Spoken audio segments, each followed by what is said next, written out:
Assalamualaikum warahmatullahi wabarakatuh. Saya Kokom Amelia Agustin. Saya di sini akan menjelaskan sedikit tentang kanker rahim.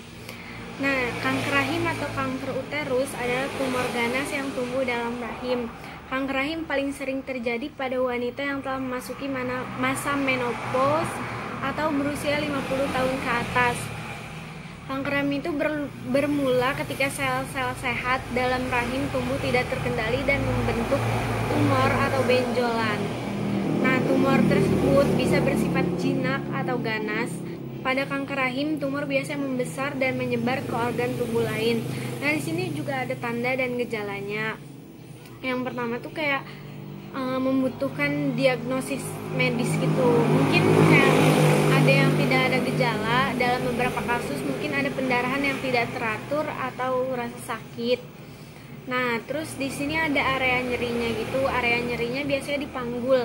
Keadaan nyerinya itu selama hubungan seksual, terus menstruasi. Dari menstruasi juga bisa kayak menstruasi abnormal, menstruasi berat atau menstruasi tak teratur. Dan terus di sini ada selangkangan juga, keputihan. Jadi ada keputihan abnormal dan pendarahan abnormal vagina. Terus ada juga yang umum kayak kelelahan, mual atau penurunan berat badan. Nah, di sini juga ada pengobatannya ya.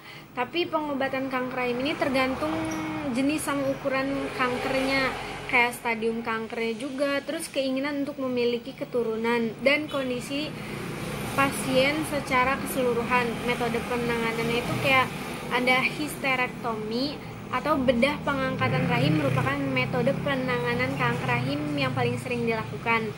Nah, ini tindakannya itu tujuannya itu untuk mengangkat rahim, indung telur dan tuba falopi atau saluran indung telur.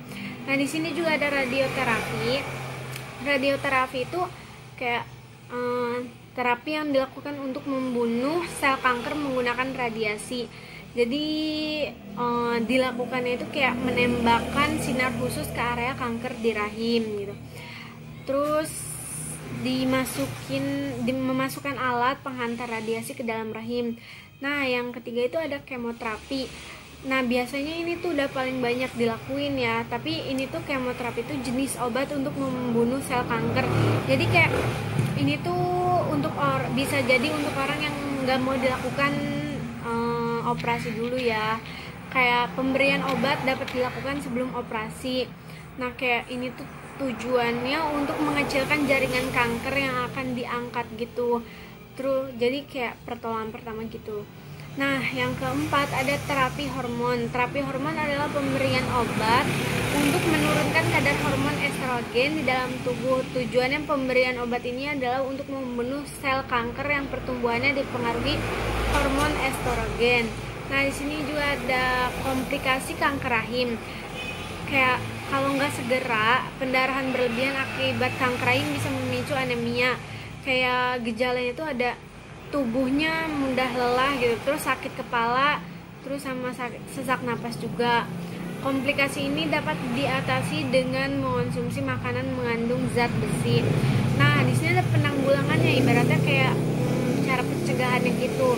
Kanker rahim sebenarnya tidak bisa dicegah ya, tapi kita bisa menghindari gitu. Jadi langkah-langkah itu yang pertama, mempertahankan berat badan ideal dengan rajin berolahraga. Olahraga itu penting ya buat kita. Terus yang kedua, melakukan pemeriksaan organ reproduksi secara rutin seperti pap smear. Yang ketiga ada menjaga kadar gula darah tetap normal dan rutin memeriksa kadar gula darah bila menderita diabetes. Nah, buat kalian ya hati-hati aja ya. Terus yang keempat ada konsultasikan dulu dengan dokter mengenai manfaat dan resikonya sebelum memilih alat kontrasepsi yang tepat. Yang terakhir ada berkonsultasilah dengan dokter sebelum mengonsumsi obat tamoxifen. Jadi kalian kalau misalnya mau minum obat-obatan jangan asal minum obat. Jadi harus ada resep dari dokter lah ya. Terima kasih. Mohon maaf bila ada kata-kata yang sulit dipahami, kurang lebihnya karena saya masih berada dalam tahap belajar. Wassalamualaikum warahmatullahi wabarakatuh.